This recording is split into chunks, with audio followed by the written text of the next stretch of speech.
of the most useful superpowers of artificial intelligence is the ability to extract structured output given some unstructured text. For example, say you are in a meeting and this is the information that was extracted from the transcript. For example, okay, let's assign Sarah to finalize the Q3 budget, etc.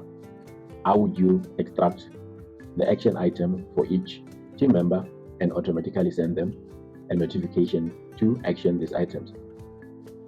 So with OpenAI structured outputs, what we can do is we can define the schema of each action item. For example, we can say we want to extract the assignee, the task, as well as the due date.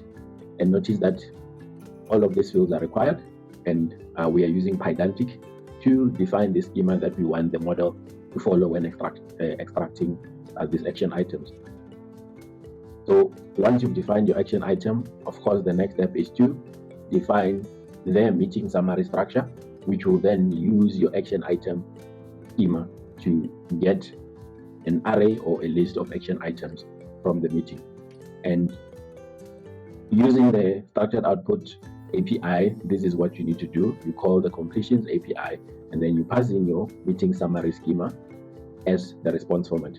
And if we run this, you will notice that the response, instead of being text, we will get a Pydantic object that contains each of these attributes that we are looking for.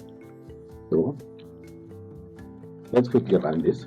Python example 1.py, and let's give it a second to run. Okay, and as you can see, we have successfully printed the action item, which contain the assignee, task, and the due date. Hope that was useful. Like and subscribe for more.